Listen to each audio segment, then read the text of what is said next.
Si no us fa res o si no els hi fa res, me trobo més còmode fent això en castellà, si no els importa, però després podem xerrar el que vulgueu, per suposat, eh? Bien, ¿qué me interesaría o qué quisiera hacer aquí hoy? Pues básicamente lograr que en la próxima cena de familia o conversación con cuñados, si alguien defiende o ataca alguna postura pseudocientífica, tierraplanistas, antivacunas, homeopatía, según cuál, etcétera, más allá de mostrar nuestro rechazo o nuestro, si es así, digamos, acuerdo, sepamos detallar específicamente por qué la rechazamos o en qué cosas estamos de acuerdo. Muy común criticar las pseudociencias y en general mucha gente tiene una actitud crítica justificada hacia ellas, pero no es tan fácil especificar en qué cosa concreta son, por decirlo así, insuficientes, injustificadas, erróneas o discutibles. ¿De acuerdo? Entonces, lo que quisiera hoy es dar unas... Sí. ¿Ahora? ¿Sí? Sí. Vale.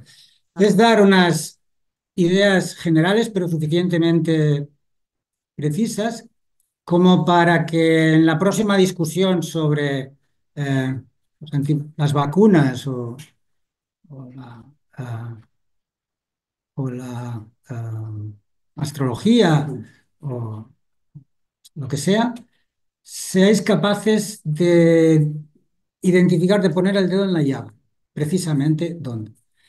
Entonces, para eso básicamente necesito emplear un tiempo relativamente largo, como la mitad, explicando qué es hacer esas cosas bien, qué es hacer lo que hace la ciencia bien hecho. Porque justamente la mala ciencia y la pseudociencia consiste en pretender hacer esas cosas, pero hacerlas mal. ¿De acuerdo? Entonces, si algunas o algunos de aquí están familiarizados con la práctica científica, han sido científicos, han trabajado cerca de... ¿Cuántos aquí, digamos, han trabajado o han tenido contacto en su vida próximo a la ciencia, sea en farmacia, medicina, ingeniería? Ah, muy bien, bastantes, como la mitad. Bien, entonces, lamentablemente parte de lo que os diga... Una mica més al micro, perquè de volum ja està... Apugi la llum? Sí, una miqueta que no se li veu la cara a la imatge. Entonces, seguramente a muchas o a muchos de vosotros os sonará, quizás os resonará muchas de las cosas que digo y a lo mejor algunas diréis que obviamente eso es lo que hacemos nosotros todos los días. Por lo tanto, en cierto sentido, no os voy a explicar nada nuevo a los que ya habéis trabajado cerca de la ciencia. El filósofo lo que hace más bien es explicitar lo que los científicos hacen implícitamente. Por tanto, si hay algo de lo que diga que no corresponde a vuestra práctica, al final le decís, oye, según tú, hacemos eso y nosotros no hacemos eso. ¿De acuerdo?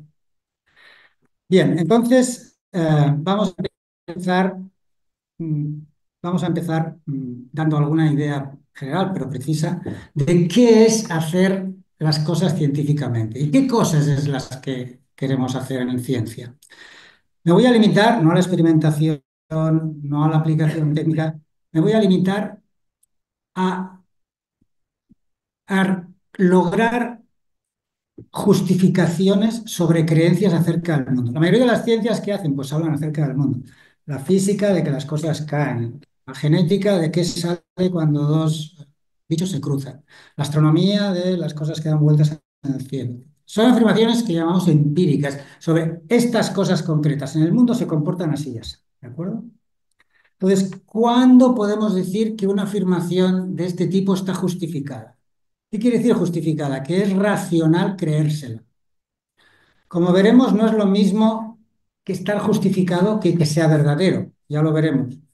Pero lo máximo que podemos exigir a la ciencia es que nos dé afirmaciones sobre el mundo. Este ámbito de cosas se comporta así y así, de modo justificado, que sea racional creer en ello, que tengamos razones para creer.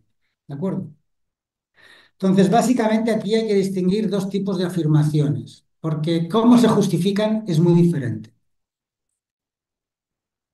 Unas son afirmaciones directamente observables. En esta sala hay más personas rubias que morenas. A 15 metros de aquí abajo hay dos corrientes de agua con 15 y 25 litros de corriente cada una. Cuando se acabe la combustión, al quemarlo encima de un corcho sobre un flotador, el corcho subirá. Al iluminar un disco con una luz en la sombra, detrás aparecerá un punto negro. Todas estas son afirmaciones sobre cosas en el mundo que se comportan así y así, ¿de acuerdo? Pero estas afirmaciones, su justificación o no justificación es relativamente fácil. Se mira el mundo porque tenemos acceso directamente a estas afirmaciones. Si yo quiero saber si es verdadero o falso, si estoy justificado o no en aceptar que aquí abajo, a 15 y 18 metros, hay tales corrientes, traigo una perforadora, pumba, hago un agujero. ¿De acuerdo? Si quiero saber que detrás de la sombra creada por en medio de la sombra creada por un disco opaco, enchufar un rayo de luz, aparecerá un punto blanco, lo hago y lo miro. Por observación directa o por experimentación con observación, puedo detectar directamente si una afirmación que llamamos observable, que es directamente percibible, si pasa o no pasa, está justificada o no. Entonces, si la ciencia se limitara solo a eso, no habría ningún problema. Sería todo bastante sencillo. ¿Qué pasa? Que la ciencia, y muchos que somos practicantes de la ciencia, hacemos a menudo afirmaciones que no son directamente detectables. ¿De acuerdo? Afirmaciones como los actuales continentes se formaron por fragmentación de una masa única. Los dinosaurios se extinguieron hace 65 millones de años como resultado del choque de un meteorito. Los cuerpos se atraen con una fuerza igual a tal cosa. La luz está formada por dos ondas ortogonales, así, así. Hay un lugar habitado por dioses y cuando alguno de ellos se pelean suceden tales cosas. Diferentes aspectos de la vida de las personas están afectados por la posición de los astros cuando nacemos. Los bosques de Galicia están habitados por seres invisibles que afectan a las vidas de los lugareños. Todo esto son afirmaciones que alguien puede hacer sobre cosas en el mundo que se comportan así, ya sea. Pero a diferencia de las anteriores, estas cosas no las podemos detectar directamente. ¿De acuerdo? Ya habéis visto que algunas de estas os parecerán, vamos, por contexto, razonables y otras menos razonables. ¿De acuerdo? Pero esto no se limita a la ciencia. Cuando un detective privado dice el asesino fue fulanito, eso tampoco es observable. En principio, si hubiéramos estado ahí, sí. Pero cuando pasó, no había testigos. Por lo tanto, sería una afirmación también de este tipo, inobservable. Y la inobservabilidad no solo se debe a que hablamos de cosas muy pequeñas, se debe a que hablamos a veces de cosas que han pasado en un pasado irrecuperable, ya sea la muerte de los dinosaurios o el asesino de Kennedy. ¿De acuerdo? Bien, entonces, cuando hacemos afirmaciones inobservables, cuando decimos que el mundo se comporta así y así, pero estas cosas que decimos no se pueden ver directamente, ¿por qué diablos no las hemos de creer? Y hay varios sistemas, formas, maneras de hacer estas afirmaciones y de decirnos que nos las hemos de creer. Por ejemplo, el mito, ¿no? Como afirmación sobre el Olimpo. Por ejemplo, la religión, Dios creó el universo. La ciencia también, obviamente. La superstición, las pseudociencias o las paraciencias. Entonces, hay varias maneras de decir esta afirmación que no puedes ver directamente, te la has de creer. Porque lo dice un libro sagrado, porque lo dicen los científicos, porque lo digo yo cuando sueño. La ciencia es una de estas y se supone que tiene una manera de hacer estas afirmaciones invisibles y de justificarlas que la hace respetable. Digamos, a la hora de formarnos creencias sobre cómo se comporta el mundo, muchos preferimos fiarnos de la ciencia que del mito, la religión, ¿no? ¿De acuerdo? La ciencia tiene respetabilidad epistémica. Parece que nos da garantías de que lo que ella nos dice es razonable creerlo, mientras que muchos pensamos que la religión, el mito, la superstición. ¿Y por qué? La cuestión es ¿por qué diablos a la ciencia nos la hemos de creer más que a los otros? Y antes que nada, motivos por los que no hemos de creernos a la ciencia más que a otros. En primer lugar, no porque lo que dice la ciencia sea cosas obvias, normales, razonables, mientras que lo que dice, por ejemplo, la pseudociencia, no. No, no es verdad. Si alguien aquí ha estudiado mecánica cuántica, sabrá que dice cosas mucho más raras que la astrología, o al menos tan raras como la astrología. Sin embargo, la mecánica cuántica es razonable al día de hoy, con las bases que tenemos empíricas, creerla, y la astrología muchos pensamos que no. Por tanto, no es que lo de la ciencia es razonable. Para empezar, porque lo que es razonable, anteayer fue irrazonable. Hoy Newton y la gravedad nos parecen súper razonables, pero estuvieron a punto de echarle de la Royal Society en el tiempo que dominaban los cartesianos, y los cartesianos solo entendían fuerzas de choque, tocándose, porque venía un tío loco que decía, aquí los cuerpos se atraen instantáneamente a distancia. Hoy, a base de siglos de tragárnoslo, no parece razonable, pero en aquella época no era razonable para los cartesianos, ¿de acuerdo? Lo que es razonable o no depende simplemente del contexto en el que vivimos. Y aunque haya cosas objetivamente irrazonables, como esto de los astros, desde luego no son menos razonables que algunas de las cosas que dice la mecánica cuántica. Por lo tanto, a nivel del contenido no podemos distinguir una cosa de otra. Tampoco es porque, bueno, lo que dice la ciencia puede ser también muy raro, pero al menos ella nos garantiza que es verdadero, mientras que las cosas que nos dicen otras igual de raras no nos dan garantías de que sea verdadero. Tampoco esa es la diferencia, ¿de acuerdo? Tampoco esa es la diferencia. Todas las teorías científicas anteriores de la historia, hasta las de hoy, sabemos que son ¿qué? Falsas. Y las de hoy, seguramente, dentro de unos siglos o de unas décadas, también veremos que son falsas. Claro, no muy falsas en algunos casos, un poquito, pero que son falsas. De hecho, Newton, que ha sido el paradigma de verdad científica hasta la revolución cuántica y relativista, de él dijo Kant, el filósofo Kant dijo, Dios creó el universo y Newton nos descubrió sus leyes. Entonces, Newton descubrió la verdad. Hoy sabemos que eso no es así, que Newton también estaba equivocado. Y no solo porque en distancias grandes sus predicciones, en distancias pequeñas más o menos aciertan, no. Newton realizó afirmaciones en su día radicalmente falsas para lo que hoy creemos que es el mundo. Por ejemplo, que la gravedad es una fuerza. Según lo que creemos hoy, la gravedad no es una fuerza, es una condición del espacio-tiempo curvo, que los cuerpos que nos parece que están atraídos lo que hacen es seguir el camino más corto por el eh, eh, espacio-tiempo curvado. Por lo tanto, también la ciencia puede ser falsa. Y de hecho, la mayoría de la ciencia hasta hoy ha sido falsa. Sin embargo, ¿por qué aún así merece respeto? No por el contenido de lo que dice, no porque garantiza la verdad, pero sí por algo parecido que tiene que ver con la verdad. Y es que las afirmaciones que hace las hace de tal manera, con un método, con un procedimiento, que aunque no podamos asegurar que son verdaderos, es lo máximo que podemos hacer para acercarnos a la verdad. La ciencia no garantiza la verdad, pero sí que garantiza que hemos hecho todo lo posible por captar la verdad. Y eso solo lo hace la ciencia.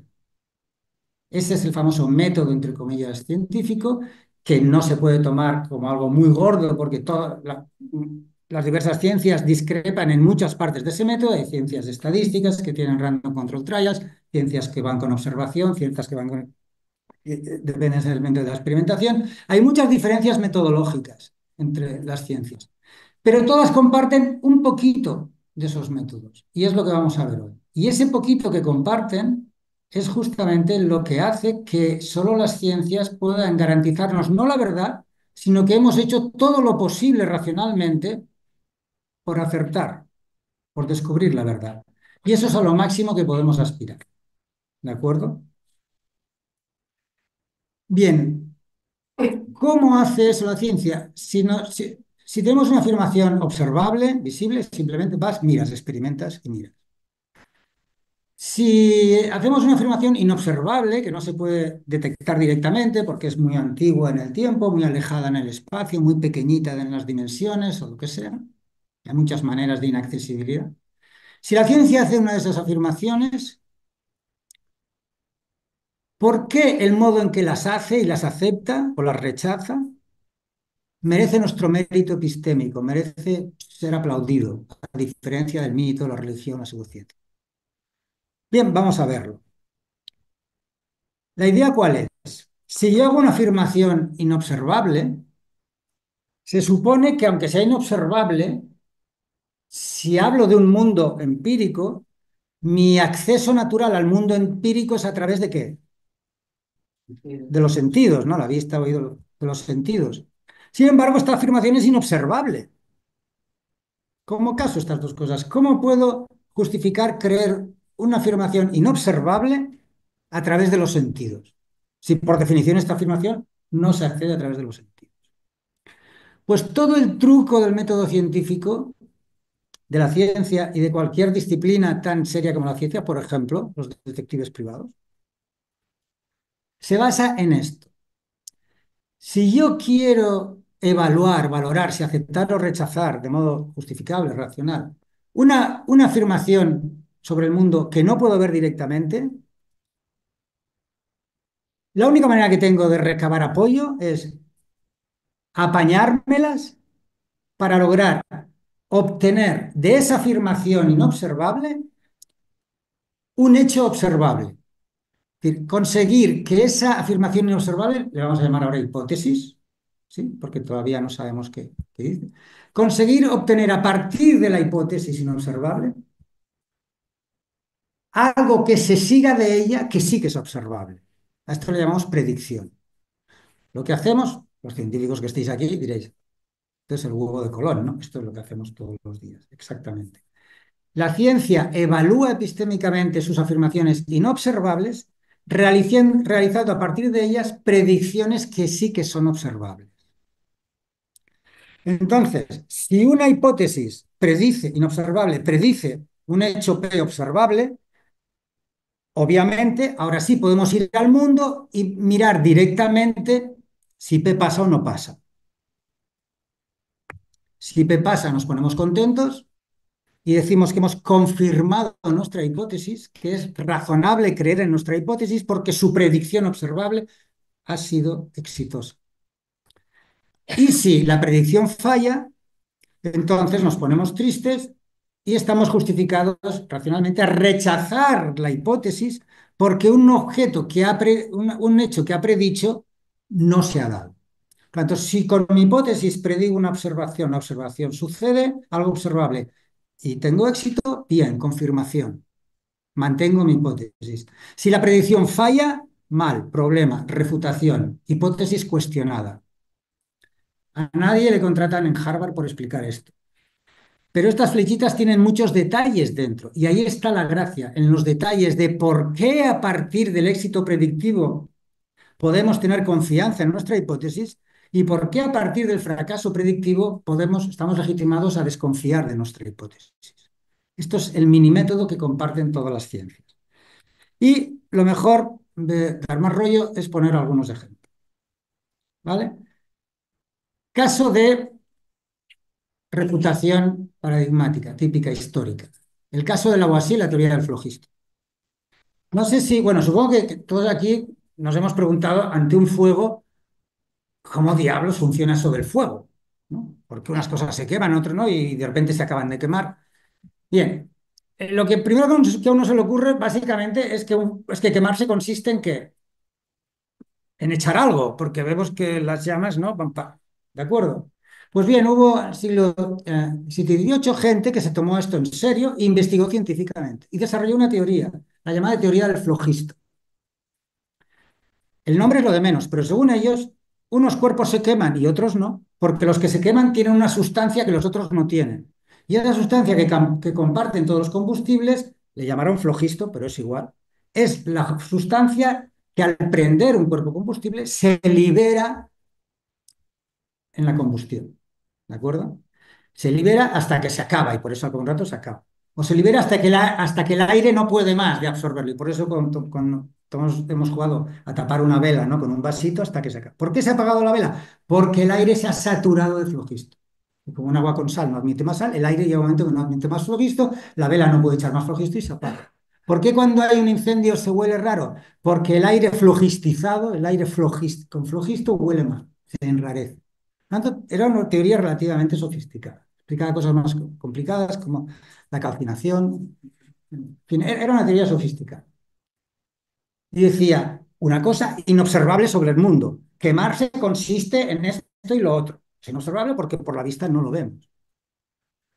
Entonces, Lavoisier, que era alguien que sospechaba de esta teoría, ideó un experimento, una predicción para contrastar la hipótesis. Esta cosa de tener una predicción y ver si pasa o no pasa es lo que nosotros llamamos contrastación de hipótesis. Entonces, Lavoisier se le ocurrió este experimento para contrastar la teoría del flogisto. ¿Qué hizo? Cogió un cuerpo combustible, un combustible, pero bueno, sólido, con mucha densidad, el mercurio, lo puso encima de un corcho, puso el corcho encima de un barreño con agua, tapó el barreño con una campana, encendió con una lupa el flogisto, el mercurio, y a ver, si quemarse consiste en lo que dicen los flogistonitas, al cabo de un rato, en el mercurio habrá más o menos cosa, perdón, el mercurio, en el corcho habrá más o menos cosa de la que había antes. Menos. Si al quitar materia de un corcho flotando, si quitamos materia de un corcho flotando y las cosas son como otras partes de la ciencia nos dicen, las leyes de flotación, la masa siempre es positiva, etcétera, el corcho tiene más o menos masa, menos masa. Según las leyes de flotación, si tiene menos masa, ¿qué hará? ¿Qué pasó? Hizo este experimento y ¿qué hizo el corcho? Bajo.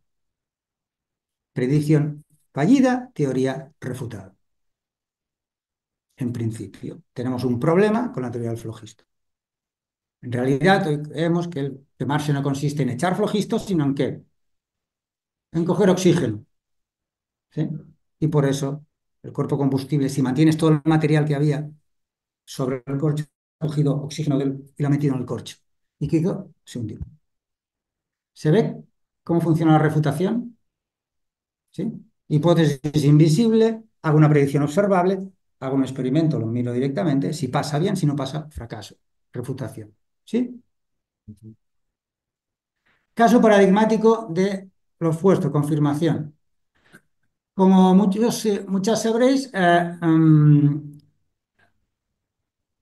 Newton intentó dar una explicación corpuscular de la luz. La luz, los rayos de luz están formados por bolitas. ¿Sí?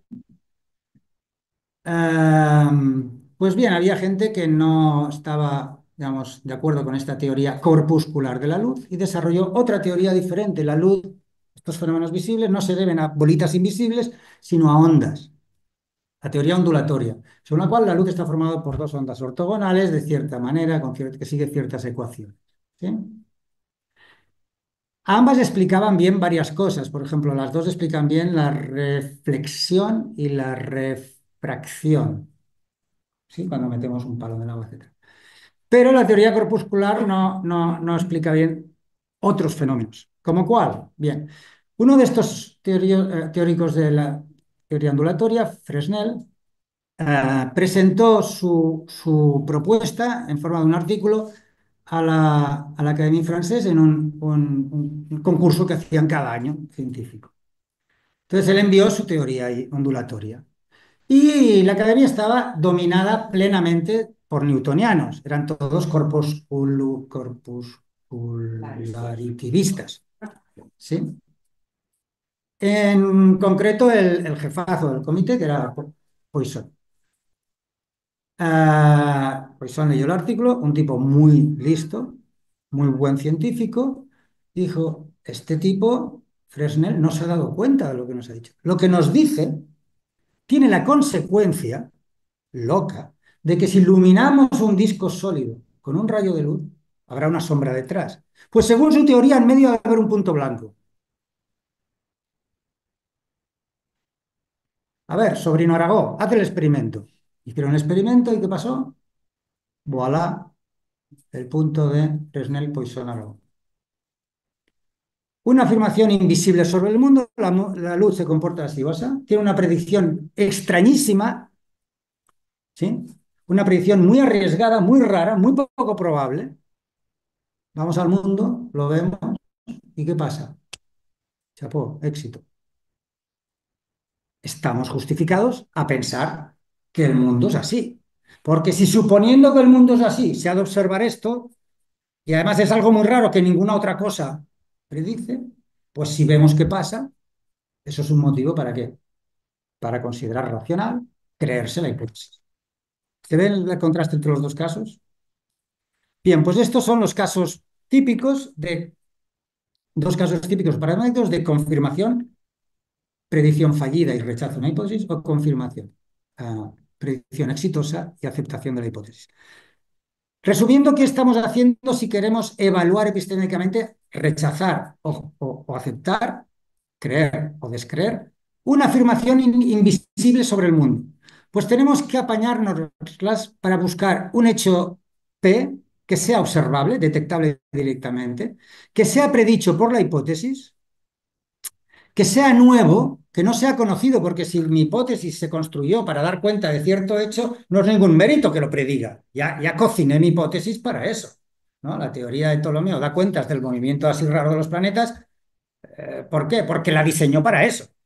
Por lo tanto, esa predicción ha de ser un hecho que tu teoría no se diseñase para explicar, un hecho nuevo. ¿De acuerdo? Que además no la prediga nadie más en tu entorno, porque si tú predices un hecho y tu rival, que dice que el mundo es diferente, predice el mismo hecho y el hecho pasa, ¿con quién te quedas? Con ninguno. Por lo tanto, ha de ser un hecho nuevo, por decirlo así, exclusivo tuyo hasta ese momento que se sepa. Solo tú la predices. Y que además no sea una predicción tonta, sea una predicción arriesgada, rara, improbable. No una predicción del tipo, en el próximo mes tendrás una noticia interesante, porque eres Aries. ¿Sí? Esto no sirve de nada porque casi todo el mundo en el próximo mes te trae una noticia interesante. ¿De acuerdo? No debe ser una predicción novedosa, exclusiva en ese momento al menos, y poco probable, rara, lo que se llama arriesgada, como la de Poisson. Bien, este es el núcleo sencillito. El problema es que ahora vienen algunas complicaciones, que es lo que lo hacen interesante. ¿Y cuáles son las complicaciones? Pues bueno, que en general la predicción no se sigue exclusivamente de la hipótesis, sino que hay que añadir a la hipótesis algunas otras cosillas. Por ejemplo, en el caso del flogisto que hemos visto, además de la hipótesis, para hacer la predicción hemos usado ¿qué? Las leyes de flotación y hemos asumido que el flogisto tiene masa que normal positiva. Sin eso no hay predicción, ¿verdad? Sin añadir que la masa es positiva y las leyes de flotación, no tenemos predicción. ¿De acuerdo? Entonces hay condiciones de experimentación, observación, por un lado, hacer el experimento, pero por otro, hay supuestos fuertemente teóricos, también invisibles, que se aceptan, como las leyes de flotación y la positividad de la masa en general. Por lo tanto, en realidad, el esquema no es si H entonces P, es algo un poco más complicado. Si H y ciertos supuestos auxiliares o leyes auxiliares son ciertos y las condiciones de experimentación se hacen bien, entonces deberías observarte.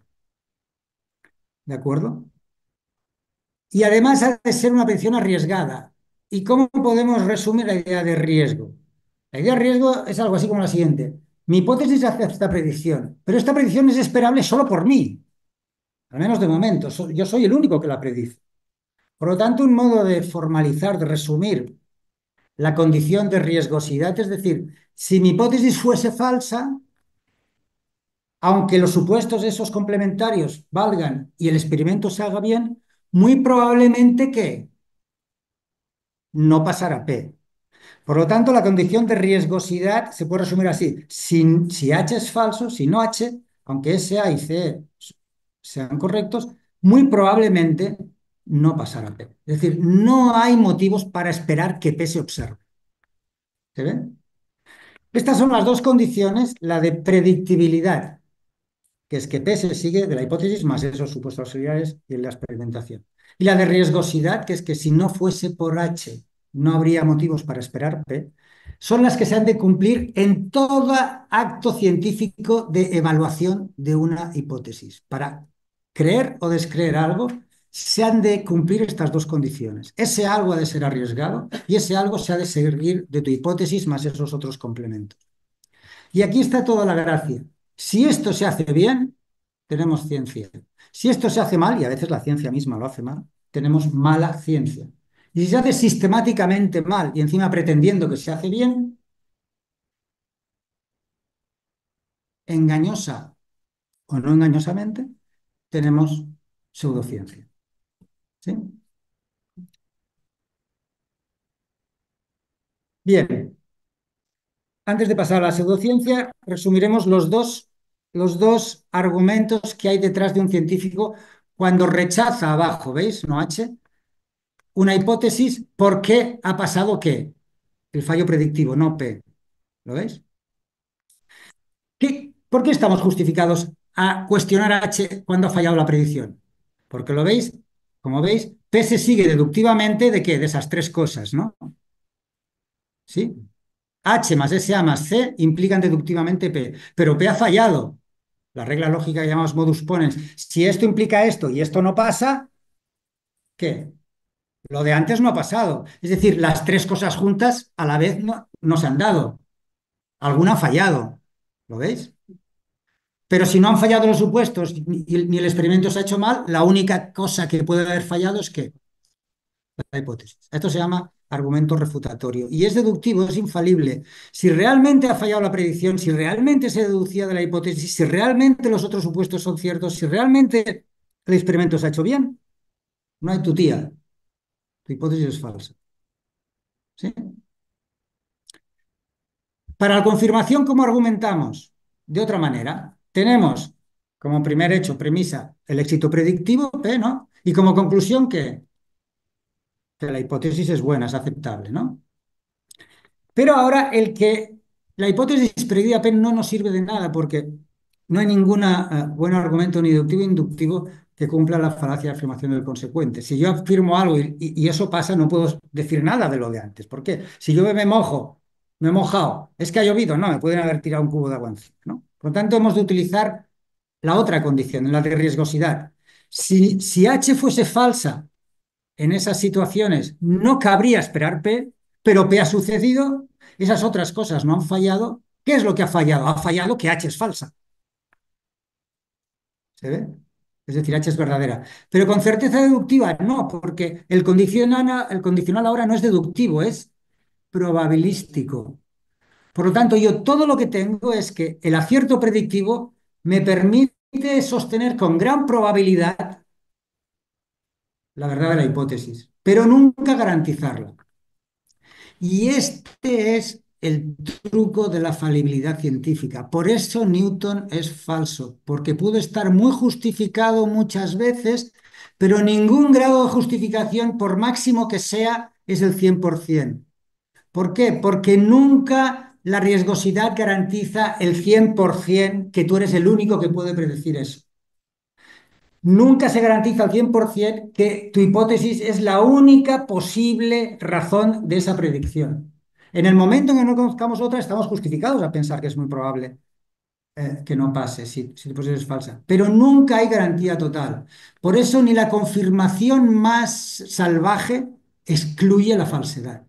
Por eso la confirmación mejor de la historia de la humanidad es compatible con la falibilidad. Y por eso la mejor ciencia es compatible con el fallo. No hay manera de ampliar nuestro conocimiento infaliblemente. La justificación amplía nuestro conocimiento. Lo que tenemos justificado va más allá de la predicción exitosa y los otros elementos. Entonces, si la conclusión excede en información a las premisas, por mucho que la justifiquen, nunca podrá estar 100% justificada.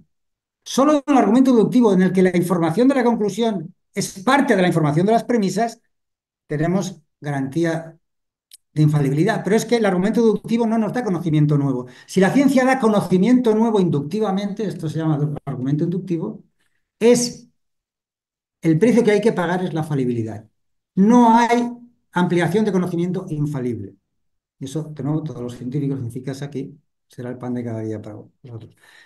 Conocimiento nuevo infalible, ni Dios. Es como un cuadrado redondo.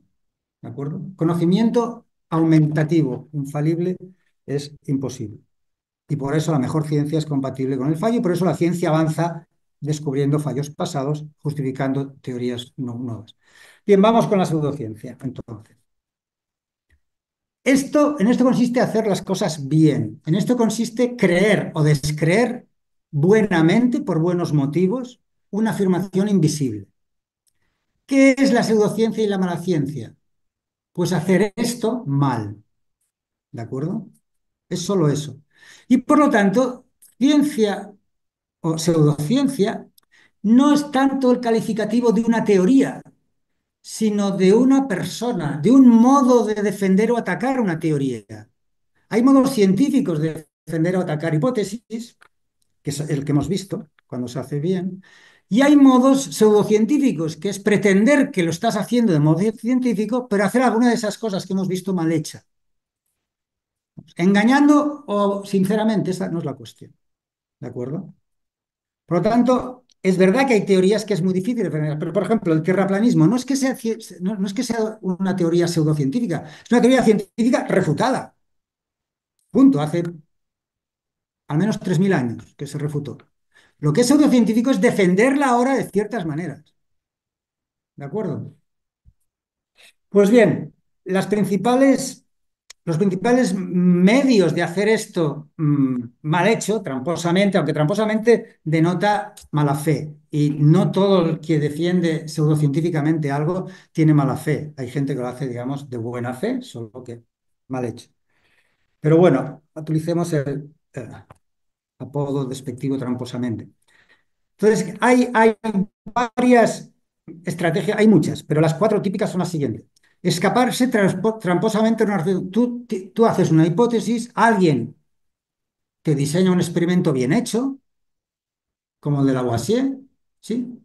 Y tú, para no aceptar la conclusión, la refutación, te escaqueas de un modo inaceptable. Por ejemplo, los flogistonitas se escaquearon diciendo que el flogisto no tenía masa positiva, que tenía masa negativa. Entonces, al perder flogisto, tenía que perder masa negativa, ganar masa según. Eso es lo que se llama una escapatoria ad hoc, que es cuestionar sin ninguna razón uno de los supuestos auxiliares, el de la masa positiva, es decir, no, la culpa no es de mi hipótesis. La culpa no es de mi hipótesis, la culpa es de ese A, que aquí pone masa siempre positiva y esto es falso. Es esto lo que ha fallado. El flogisto tiene masa negativa. ¿Se ve? Por lo tanto, típicamente, un modo típico pseudocientífico de actuar es buscar estratagemas ad hoc para, para eludir la refutación de tu hipótesis. Otro es lo contrario, es pretender injustificadamente que tu hipótesis ha sido confirmada. Ahora veremos algunos ejemplos. Y lo mismo con los contrarios, ya no escaparse de una refutación de tu hipótesis o pretender tramposamente una confirmación de tu hipótesis, sino sobre los otros. Refutar tramposamente una hipótesis de otro o negar tramposamente una confirmación de otro. Estas son las cuatro estrategias pseudocientíficas típicas. Entonces vamos a ver algunos ejemplos. Escaparse tramposamente de la refutación. He dado ya el caso, os he mencionado ya el caso de los flogistonitas, ¿no? Dijeron, no es culpa de mi hipótesis, es culpa de ese supuesto que me has obligado a comprar, que es que el flogisto tiene masa positiva. Hay miles de ejemplos. Por ejemplo, en el tarot, yo un día fui con unos amigos a un sitio donde tiraban el tarot, sin plan, apuntando, tomando notas, y una chica se tiró el tarot y dice, tu madre tiene un problema de amígdalas. Que hostia, esto sí que es una predicción arriesgada. Y dice, no, que yo sepa, no. Bueno, pero tu madre sufre, digamos, algún problema. vamos, por la zona de las amígdalas. No, pero sufre de cefaleas o algo así. No, no. Bueno, pero tu madre tiene algún problema, digamos, en la parte superior del cuerpo, ¿no? Al final acabo diciendo, bueno, tu madre le pasará algo. Obviamente, ¿qué ha hecho? Lo que ha hecho es ir aflojando la predicción exitosa refutada por una predicción vaga que no sirve para nada, ¿no? Y cuando le acabo de decir que no, que no, que no, antes de pasar, bueno, es que en realidad me he dado cuenta de que mientras tirabas las cartas tenías las piernas cerradas, cruzadas, y entonces has impedido el adecuado flujo de energía. Bien, está bien, es una hipótesis adicional, ¿no? Cuando tiras las cartas has de tener las piernas abiertas para... Sí. Pero obviamente es un truco ad hoc, ¿no? Es una estrategia ad hoc. Hay otra estrategia mucho más salvaje para escaparse de una refutación, que es ignorar simplemente la predicción. No sé si habéis visto el documental en Netflix de los tierraplanistas. No, es muy interesante, si lo veis. Al final del documental, uno de los jefes, de los capos, dice, yo soy científico, yo voy a demostrar esto. Sí. Voy a coger un rayo láser, lo voy a tirar a 2 kilómetros, 10 kilómetros, no sé cuánto de distancia, que refleje en un espejo perpendicular a la Tierra, y entonces veré qué hace el rayo. Si vuelve al mismo punto, la Tierra es plana.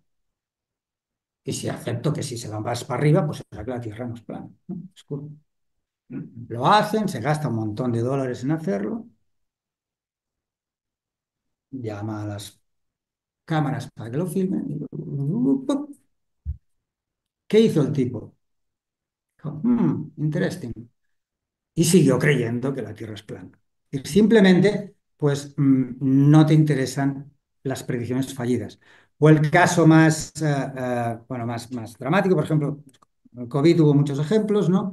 Los antivacunas que decían, entre 3 y 6 meses va a morir el 60% de los vacunados. No sé si os llegaron a este tipo de predicciones. Pasaban los meses, pasaban los meses, pasaban los meses y no. Por desgracia, murió alguna gente porque las vacunas no son 100% inocuas, pero bueno, ni de lejos esta cantidad, ¿no? ¿Qué pasó cuando bueno, en un intercambio, en un foro, se les decía eso? Negaban el hecho. Decían, no, no, es que sí que han muerto. Lo que están disfrazados en las estadísticas por muertes como muertes por otras enfermedades. Esto es una estrategia típica contra la refutación, digamos. No aceptar el hecho predicho como fallido. Si veis ese argumento, en cada caso podríais decir, mira, la trampa está aquí, o está aquí, o está aquí. En este caso es negar que la predicción ha fallado. Pretender tramposamente la confirmación. Bueno, no voy a hablar del horóscopo y la homeopatía, pero sí de la radiestesia. Después contaré una anécdota sobre los literalistas bíblicos. Eh, hay una, hay un caso típico que es cambiar, que es un poco lo que hizo la tarotista, cambiar la predicción arriesgada, fallida, por otra exitosa, pero no arriesgada.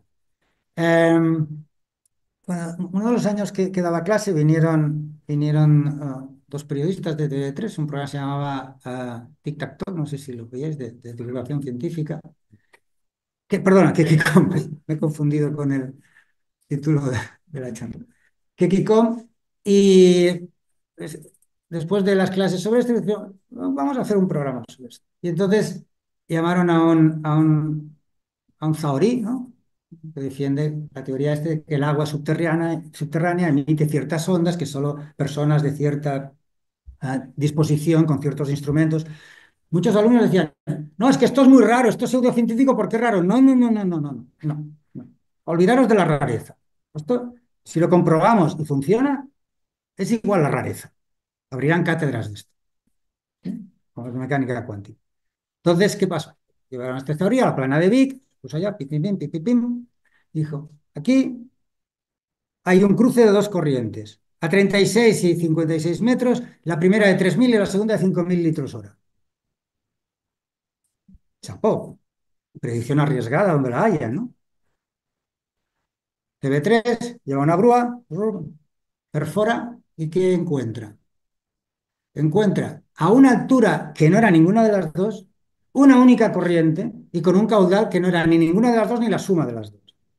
Básicamente lo que encuentra es agua aquí abajo. La predicción arriesgada, que era corrientes en tal, es claramente que fallida. Sin embargo, alguien puede decir, no, pero el Zahorí tenía éxito. ¿Por qué? Porque encontró agua aquí abajo. Esa no es la predicción que hizo, fallida. Eso es otra predicción devaluada que además ha dejado de ser que arriesgada. En el desierto del Sahara a lo mejor sería arriesgada, pero en la plana de Vic, que está formada por un freático, que en una acumulación de agua, en casi cualquier sitio que pinches, en algún momento te aparecerá algún repositorio de agua freática. ¿Se ve el truco? Cambiar una predicción precisa pero fallida por una exitosa, pero solo porque es muy poco arriesgada. Y bueno, en la astrología hay mil ejemplos que si queréis en la, en la conversación podemos hablar. Vamos a hablar ahora de lo que hacen con los rivales, ¿vale? Refutar tramposamente a los rivales. Esto la pandemia, desgraciadamente, nos proporcionó miles de casos. Por ejemplo, atribuyéndoles una predicción más fuerte que la que de hecho hacen. El rival hace una predicción que ya es arriesgada y exitosa, pero tú le atribuyes una mucho más fuerte, que es la que falla. ¿Sí? ¿Qué decían los vacunas? Las vacunas evitan no el contagio, sino los estadios muy graves de la enfermedad. ¿Sí? Esta era la predicción que ya es arriesgada, porque sin la vacuna lo normal es que palmes o que tengas una enfermedad en estado muy, muy grave.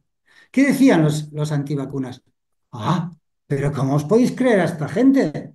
Si alguien se vacuna y también se contagia. Bueno, algunas vacunas tienen un efecto parecido, otros no, pero esta en concreto no tenía ese efecto ni nadie había dicho que tenía ese efecto. Tenía el efecto de qué? No de no contraer el virus, sino de no desarrollar la enfermedad. ¿Veis el truco? Cambias una predicción arriesgada y exitosa del rival por una fracasosa, pero que no es la que la hace, sino algo mucho más arriesgado que no es necesario para la confirmación de su hipótesis. ¿Sí? O atribuyéndoles una hipótesis más fuerte. Dirían, WhatsApp. Es que el premio Nobel de no sé qué dice que en el estómago tenemos millones de virus. ¡Ja! Si los virus fueran tan malos, estaríamos todos muertos. Pero es que la hipótesis de las vacunas no es todos los virus matan, es este virus. ¿Sí?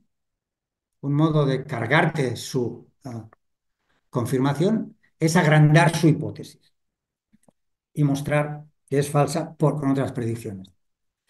O manipulando los datos, bueno, esto si queréis luego hubo un artículo increíble en un diario, no voy a decir el nombre, por un supuesto periodista científico que se titulaba El Instituto Madrileño Carlos III demuestra que ninguna vacuna sirve para nada.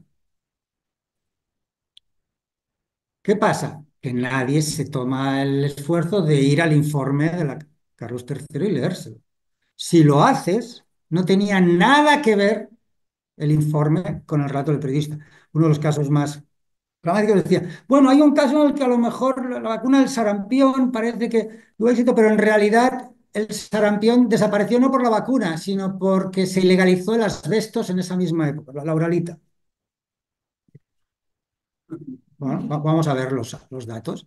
Y vas a los datos y resulta que la vacuna se introdujo, no me acuerdo, si fueron a finales de los años 60 o 70, y el asbesto se prohibió en España, en Estados Unidos a principio de la década, pero en España a final de la década.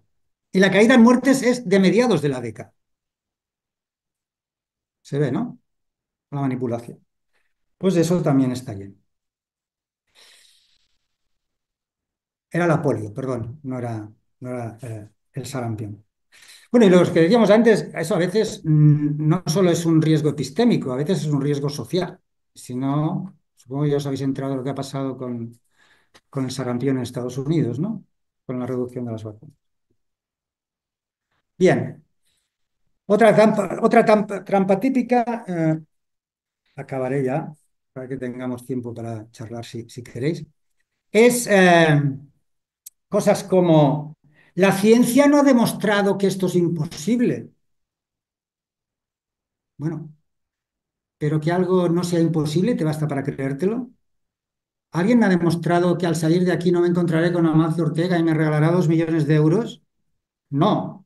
¿Es razonable que yo ahora firme una hipoteca aquí de un chalet en, no sé, en Maratalaz por 2 millones de euros? No. No es el que no cree algo el que ha de demostrar que es imposible. Ha de demostrar, si quiere rechazarlo, que está fallado, que está refutado por la experiencia, pero no que es imposible. Es el que afirma que algo es cierto, el que ha de demostrarlo. Y la posibilidad, la mera posibilidad no basta, porque la posibilidad son tan posibles una cosa como su opuesta. ¿De acuerdo? Si hablamos de mera posibilidad. Pues esto es una estrategia tipo, es que no está demostrado que la ciencia no ha demostrado que la telepatía sea imposible. No, ni que haya espíritus por aquí chivándome la conferencia, no, no sé. ¿Te crees eso tú? No, pues entonces lo otro, igualmente. O la famosa frase, hay que tener la mente abierta. Sois los cientistas, sois unos radicales, sois unos dogmáticos, sois la nueva religión, sois la fe reencarnada. Ahora hay que creérselo todo. Sin embargo, hay que tener la mente abierta, uno ha de ver más allá de la ciencia. Sí, sí, sí, completamente de acuerdo. De hecho, la ciencia es la que tiene la mente más abierta. ¿Por qué? Porque no se cree nada. No se cree nada, pero está dispuesto a contrastarlo todo.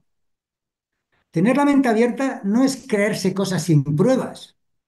Tener la mente abierta es estar dispuesto a contrastar cualquier cosa, por loca que sea, hasta la mecánica cuántica. ¿Sí? Y si hubiese predicciones arriesgadas sistemáticas hechas por los faroíes en el desierto del Sáhara, y si hubiese predicciones sistemáticas arriesgadas exitosas hechas por los astrólogos, tantas como hace la mecánica cuántica, no tengo, bueno, no sé ustedes, pero yo no tendría ninguna duda de que habría cátedras en las universidades.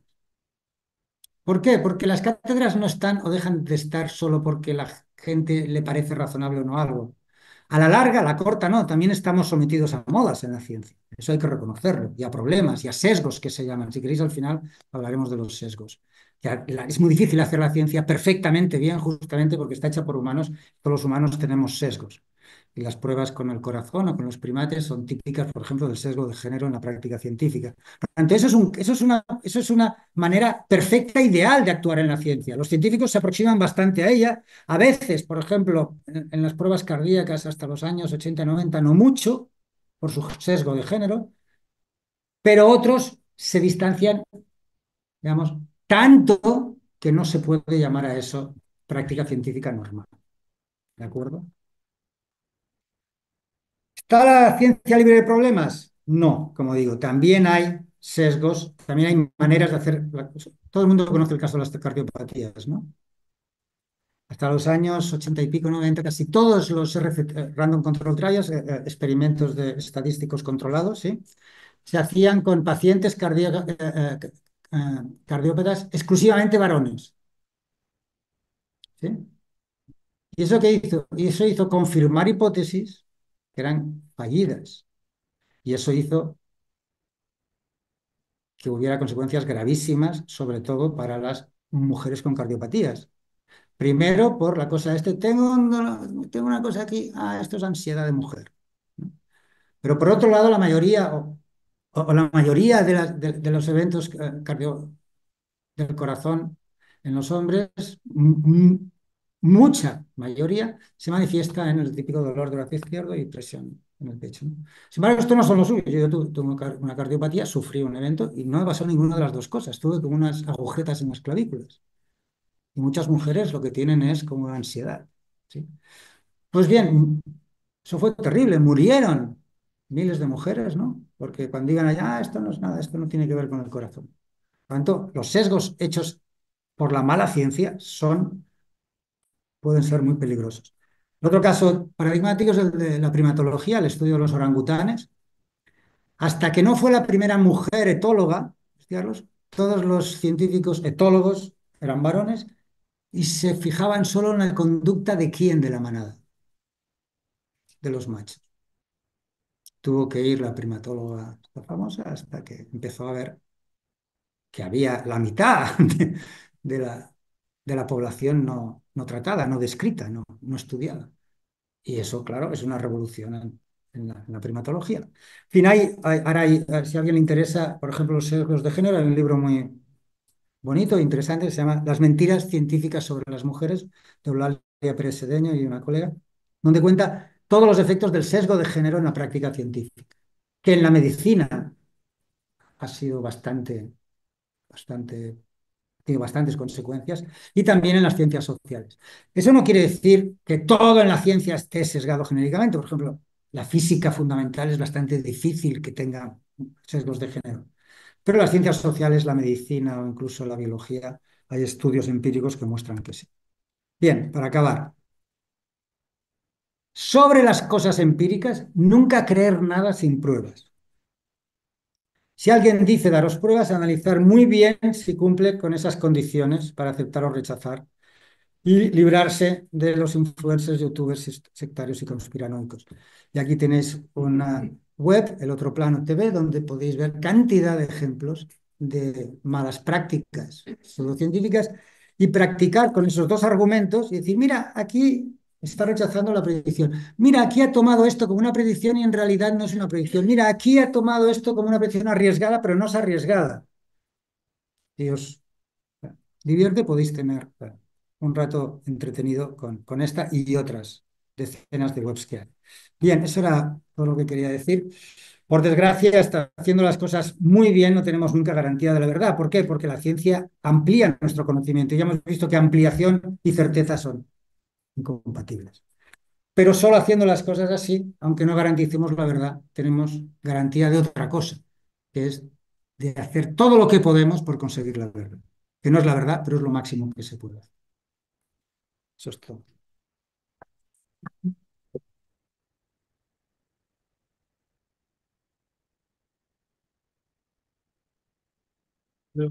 Començar amb les preguntes que tenia per fer-ne.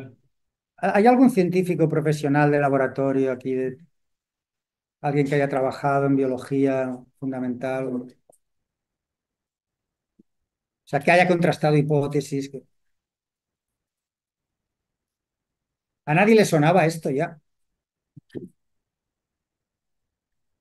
Bueno, pues concluimos. De hecho, vam ver els anys va venir el director d'Àger, de l'Observatori d'Àger, per parlar d'astrologia no gràcies, una tarda de ciència també que van fer aquí, i també Pues ya tota sí. la documentació que utilitzaven els astròlegs diu que estava desfasada, no va desmuntar una mica la base científica dels... És molt bonic. Si agafeu, hi ha un llibre d'astrologia bastant, el més venut ara avui, que es diu...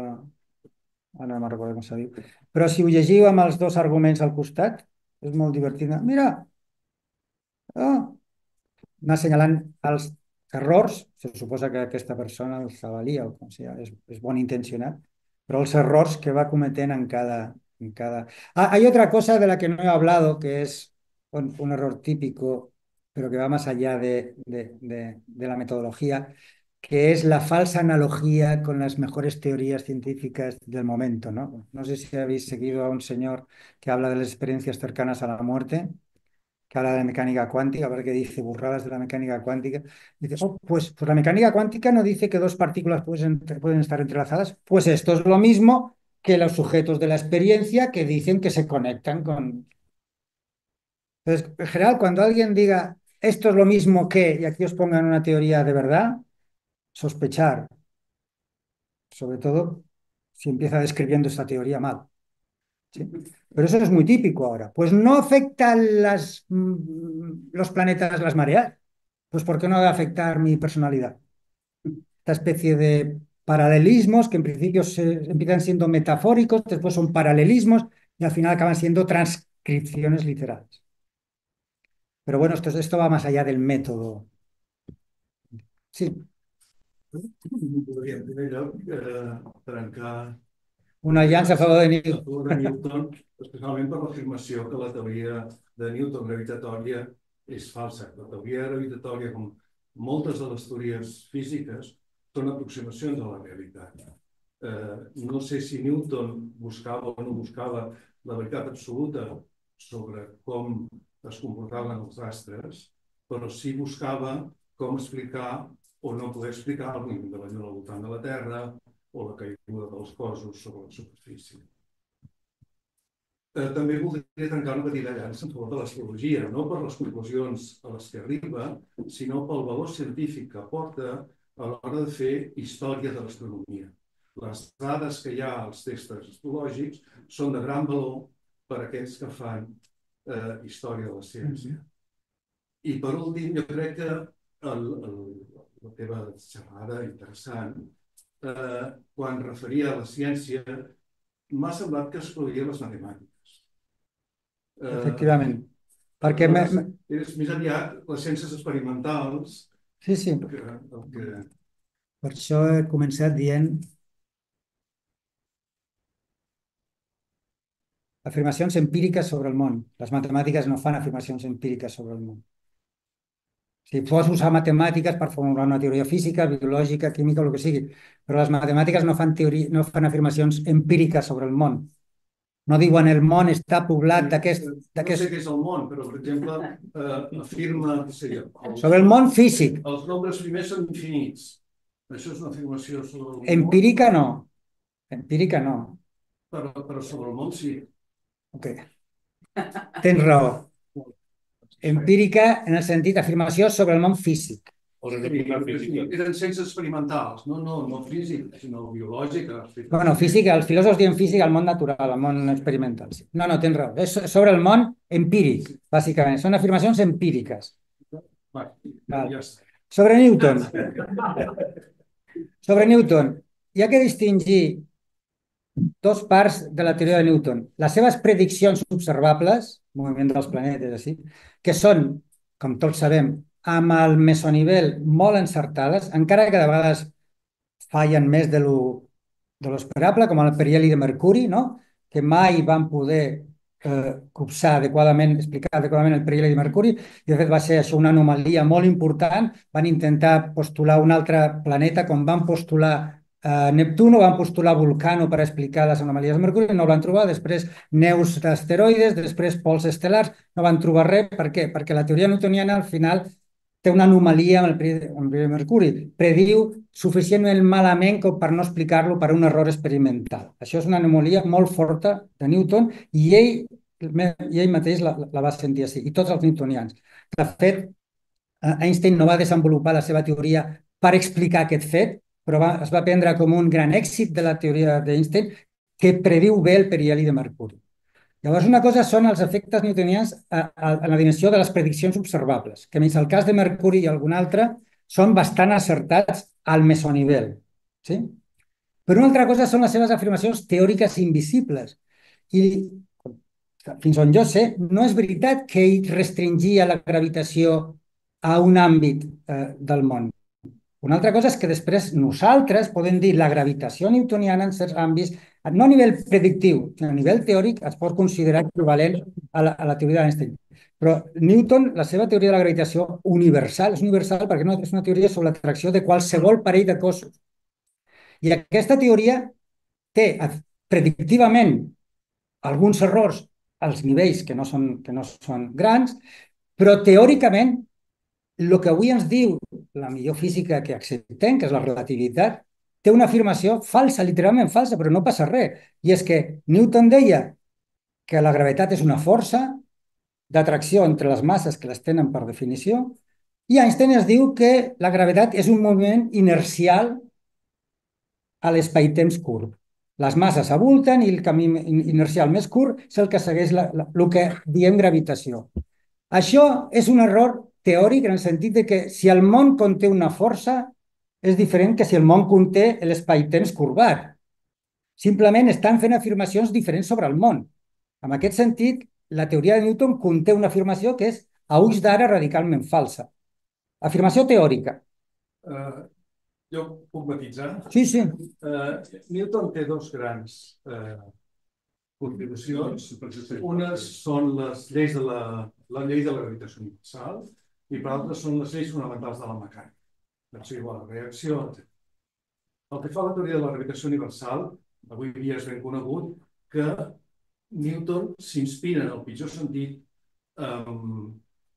amb els experiments, ja no em diran amb el cap, del que era secretari de la Royal Society. L'Alzheimer té aquestes coses. Amb unes cartes que s'intercanvien, li diu X a Newton, mira, hauríem de posar-nos d'acord i comprovar que la teoria de la gravitació és certa, i li proposa fer... No, perdó, el principi d'inèrcia és cert, i li proposa fer uns experiments de caiguda de lliures, de una torre inclinada, bla, bla, bla. I en un determinat moment li diu Newton, si aquestes pedres que cauen des d'una torre poguessin penetrar dins de la Terra, la trajectòria que seguiria seria una el·lipse. I li dibuixa l'el·lipse. I li contesta Robert Hooke, perdó, ara sí m'ha vingut, i li contesta Robert Hooke dient que això és completament fals, seguirien òrbites el·líptiques. Per tant, la teoria de Newton, com a refutació, com a refrendament de les lleis de Kepler, que era, diguem-ne, el súmmum en quant a predictabilitat dels cossos del sistema solar, és de Chapó. I no deixa de ser igual que la llei d'Ohm. La llei d'Ohm, que relaciona la resistència, el voltatge i la intensitat, és una primera aproximació. I d'això hem de dir que és falsa la llei d'Ohm, ni molt menys. És la primera aproximació al comportament dels fluids elèctrics de la mateixa manera que ho és la teoria de la gravitació d'Einstein, de Newton, perdó. I on hi ha com a punt que jo discutiria, estàs empleant el terme força. Tots els grans conceptes, què és força, què és massa, què és temps, això són indefinibles. No són indefinibles, perquè Newton deia el fenomen gravitacional s'explica per un tipus d'acció a distància instantània que és el mateix tipus d'acció que altres accions que tenim, com per exemple la molla, el pla... No, la molla no. Clar que la molla no és gravitació, però és una força. I Newton diu, la gravitació és com això, però instantània entre partícules. Sense esmentar el terme força de manera tan explícita, perquè no és definible. És a dir, Newton diu que les equacions que regulen el comportament de dos cossos a l'espai lliure ve donada per aquesta base. Bueno, no vull entrar en debats historiogràfics, que segurament... No, però falta lo de l'astrologia. No té res que veure que l'astrologia com segona defensa, de fet, fins molt temps va estar unida a l'astronomia, ho sabem, no? I van treballar junts, i van agafar tables de dades junts, això amb què la teoria astrològica, les afirmacions en el sentit que hi ha influències entre els astres... Les conclusions de l'astrologia. No, les conclusions no, les bases teòriques de l'astrologia. Les bases teòriques és l'observació de la posició dels cossos celestes, i això és el que té. Bueno, això reduït tota teoria només a les seves prediccions. El que jo dic és que si algú pensa que la ciència, a més de fer prediccions observables, podem no pensar-ho, però si algú pensa que la ciència, a més de fer prediccions observables, ens diu que el món està poblat de certes entitats que ens comporten de certa manera i tenen certs efectes, això és el que nosaltres diem hipòtesis teòriques, que és el que explica les observacions, perquè si no, no hi hauria explicació de les observacions. Si la ciència, a més de descriure observacions, proporciona explicacions invisibles d'aquestes observacions, llavors, durant que l'astrologia realitza aquestes explicacions a les seves observacions, l'astrologia realitza afirmacions fonamentals com la base teòrica de l'astrologia, no la justificació observacional, sinó el seu corpus teòric, que consta, són afirmacions que assumeixen, entre altres coses, que la posició dels planetes a l'hora de néixer influeix amb el caràcter de les persones. I en aquest sentit, això és compatible amb tot el benefici que ha donat els astròlegs en fer taules estel·lars i taules dels cossos celestes que després han sigut valiosíssimes per la ciència. Això no hi ha cap dubte. Però una cosa per mi no té a veure amb l'altra. Veiem aquí, fem més preguntes, perquè si no estem molt a la que... Però si vols podem continuar després. Haureu d'anar a fer un cafè. Canviar una mica radicalment del debat. Jo més que res perquè parlàvem de la pseudociència, el cunyat, el famós. Jo treballo a l'Institut d'Estadística i llavors el cunyat estic cada dia. i és esgotador, realment esgotador, perquè jo la pregunta seria, una mica de comentari, seria per què la gent, malgrat els hi posis les xifres al davant, aquests prejudicis, i és que és impossible. És a dir, quan el Covid, per exemple, nosaltres vam veure que treballàvem les dades de defuncions, etc. Treballàvem nosaltres la part demogràfica i la part del programa mèdic, la primera però creies realment que les xifres, per exemple, al principi de defuncions, 300 o 300 persones més, quan es va vacunar, va caure indignant. És que va ser fulminant. La primera dosi de vacunar, clar, ho deies a la gent i et deien, no, això és un inventat. Sí. Vale? O sigui, per què? O per exemple, de demagògia política, no? Els immigrants tots són delinqüents. Posa la xifra a la banda de la Les dels estadístics. i dius, no. I després qüestionen el meu. No? I diuen, és que us inventeu tot, esclar, tu sol. Sí. Els estadístics tenen aquest problema de que hi ha un dit. Sí. Però realment el mètode és bo i s'adapta al llarg dels anys, evidentment, perquè la societat varia, la demografia i el mètode es van adaptar de la millor manera possible en aquell moment. És veritat que no és una veritat absoluta, però estadístiques sí que és una eina molt poderosa en casos que no pots anar comptant un per un tots els morts o això. De fet, el padró del centre de població es fa estadísticament i funciona més bé. Però què se li ha de dir un cunyat, a part de tot això? Perquè és que tu és esgotador, és realment esgotador. És molt, sí. És esgotador. Jo... L'energia que gastes no té mínima d'energia per dir-te la Terra és plana. En canvi tu, ell vol la prova. No, ja sé que la carta de la prova que no bé, però per què hi ha aquest prejudici d'adoptar aquesta posició? Perquè és més important, però jo no és el meu àmbit, o sigui, jo soc filòsof de la ciència, no soc sociòleg ni psicòleg social, diguem-ne. Llavors, l'únic que puc dir són coses generals com cunyado, o sigui, com a hombre de la calle. No? Això s'hauria d'estudiar molt bé. De fet, hi ha alguna gent que ho estudia molt bé i ho relaciona en contextos històrics i així. Hi ha una creença que jo crec que és una mica exagerada, que és que el d'avui és increïblement aberrant en comparació amb altres èpoques.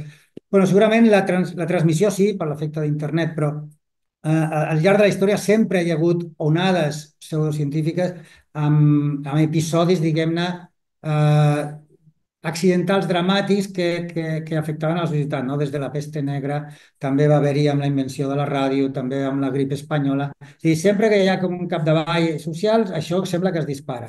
Això s'hauria d'estudiar empíricament i fer-ho bé, jo no ho he fet, hi ha algunes persones que ho fan, i després l'explicació psicològica, que jo sàpiga, ningú ho ha estudiat sistemàticament. Jo no ho sé perquè hi ha gent que és inútil el que li diguis. El que sí que sé és que hi ha gent que és inútil el que li expliquis. I en realitat explicar això jo crec que no serveix de res per a aquesta gent. Llavors, en aquest sentit, bueno, pues són dos mons paral·lels i es pot fer poc. El que passa és que jo crec que sí que hi ha alguna cosa a fer. I no és pels 100% convençuts, que no farà res. Encara te diran, l'estadística és la ciència para cocinar verdades, no? Encara sortiràs trasquilat. Però hi ha alguna que sí que es pot fer. I és que no només hi ha los cientistas locos, no va fer com jo, i los pseudocientífics. Hi ha molta gent al mig. I hi ha gent que és sensible, perquè el que no es pot negar a aquesta gent és que tenen un munt de temps per inventar una cosa complicadíssima de desfer.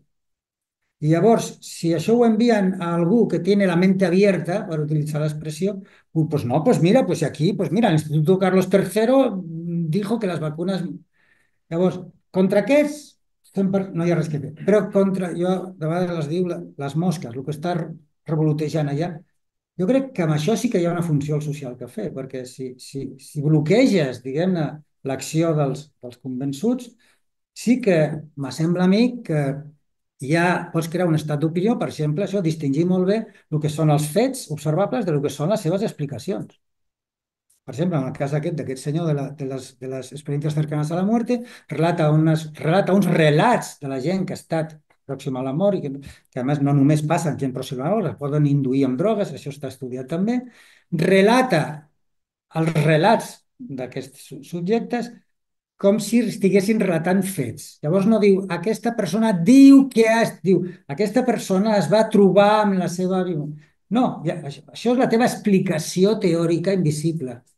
Els, les dades observacionals són que aquesta persona diu que s'ha... Llavors, fent aquestes distincions molt pesades, molt òbvies, però que tothom ignora, sí, llavors es pot fer alguna cosa. Per què hi ha un nucli irreductible? Bueno, jo crec que hi ha gent que... Això és de cunyat, el que dic. Però jo crec que hi ha gent que li agrada sentir-se molt interessant invertint molt poc temps. És així, simplement. Jo crec que hi ha gent que, que vol fer, que vol sentir-se especial en el món. En el món hi ha 200.000 viròlegs, però l'únic que s'entera de la veritat sóc jo. Bueno, és una mescla de supèrbia, de falta de respecte, de... Hi ha un altre problema seriós, i és que és veritat, no tenim que creure res sobre el món empíric, no matemàtic, sobre el món empíric, que no tingui proves. Però també és veritat que cada un no pot buscar totes les proves de tot, perquè és impossible, no? Llavors t'has de fiar d'algú. Llavors diu, bueno, doncs jo me fio dels científics que crec que ho fan bé. I com que he estudiat un raconet i aquí ho han fet bé, doncs jo crec que el mateix mètode d'altres llocs funcionarà bé. ¿De acuerdo? Pero es verdad que hay alguien que dice, bueno, tú eliges creerte a los científicos, yo elijo creerme esta otra cosa. Entonces, la única respuesta con eso que es, vale, pues cojamos els dos casos concrets i els estudiem. No servirà de res, però almenys estarà clar.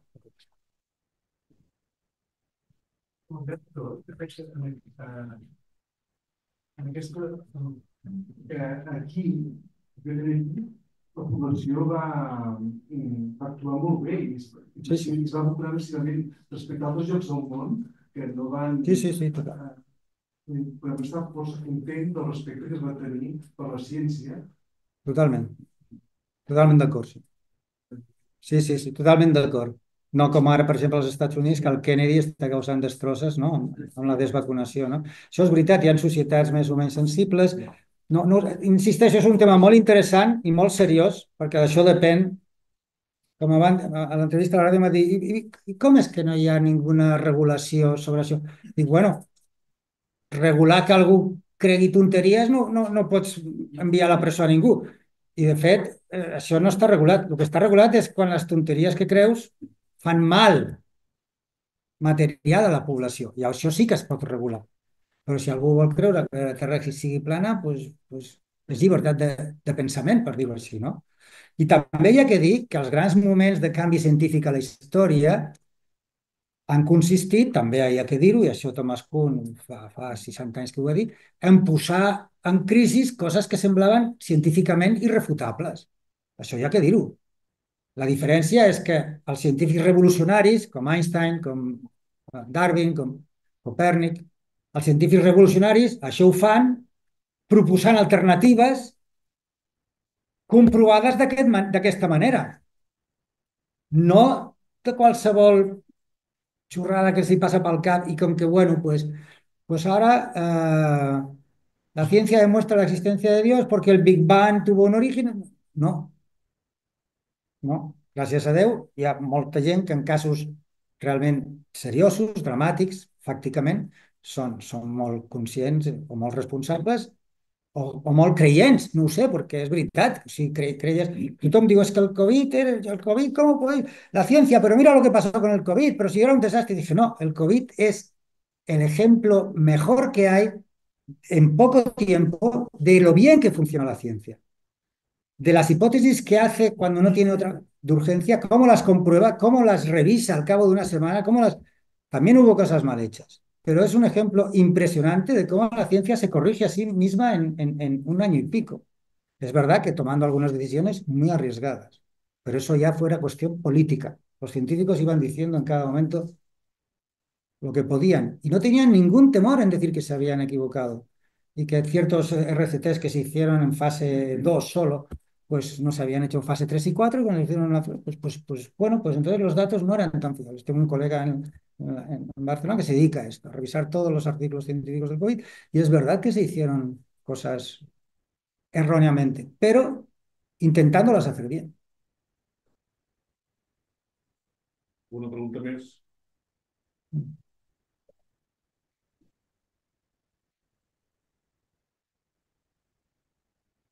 Jo no soc gaire científic, però una cosa que també m'ha semblat molt curiosa és que els propis científics a vegades creuen en Déu o tenen supersticions o...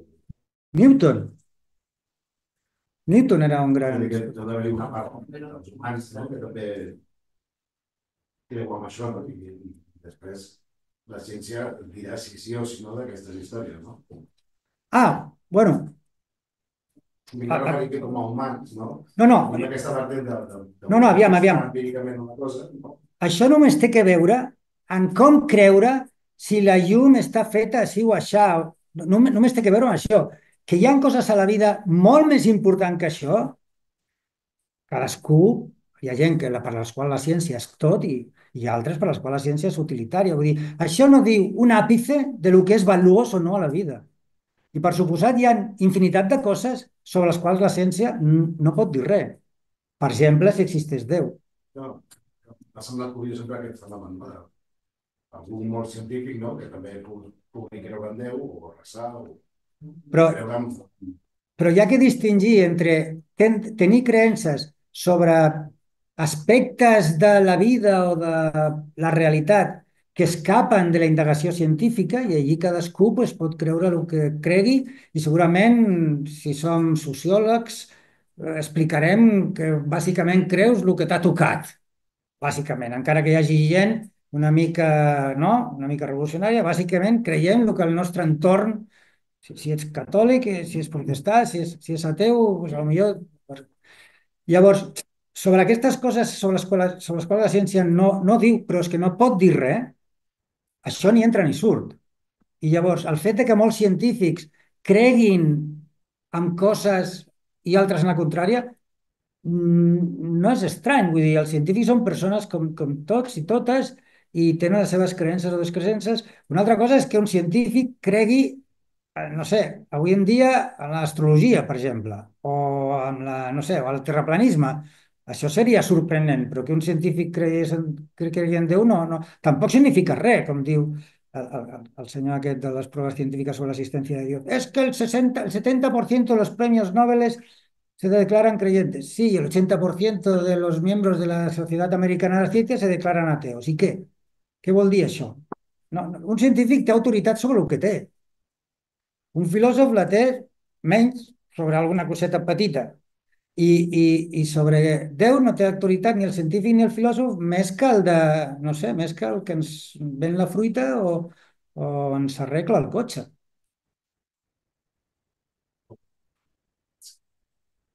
I després coses sobre l'amor, les emocions, tot això, insisteixo, de cap manera vull donar la imatge de que això és l'únic que importa i sobre qualsevol aspecte de la vida ja que anar fent aquest... No, no.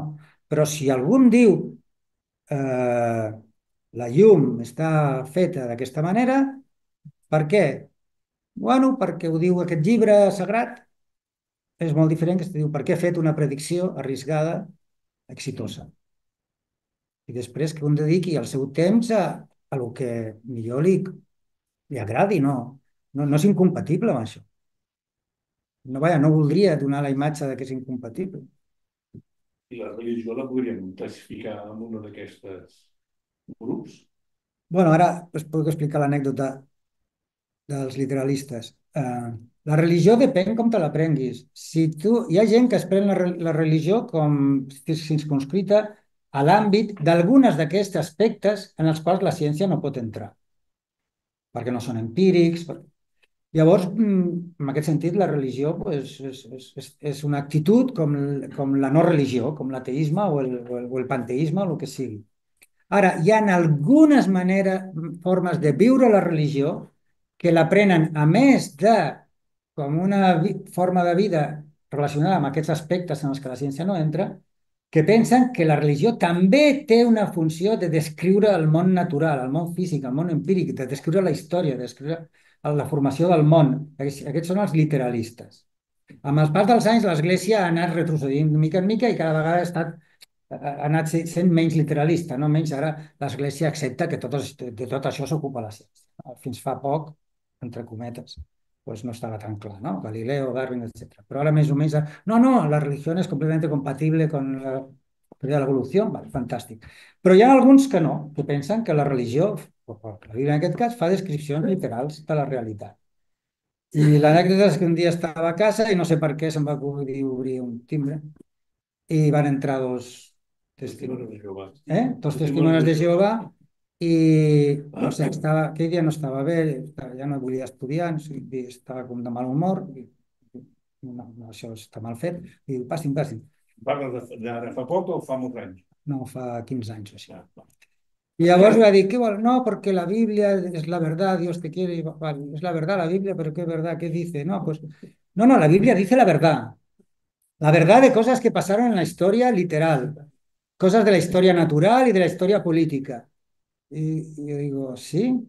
¿Me pueden dar algún ejemplo? Sí, la Biblia predice que en 1986 se juntaron Gorbachev y Reagan en Ginebra. Y digo, predicciones arriesgadas si las hay. Y me lo pueden explicar. Y dice, sí, hay un trozo de la Biblia que dos reyes se juntarán después de una conflagración, después de una batalla, en una mesa redonda, no sé qué. Digo, bueno, no son reyes, bueno, ya, no son reyes. Tampoco era una mesa redonda, bueno, ya, pero... pero ¿por qué dicen esto? Bueno, porque cada dia bíblic, no? La història dels dies bíblics i els anys històrics, no?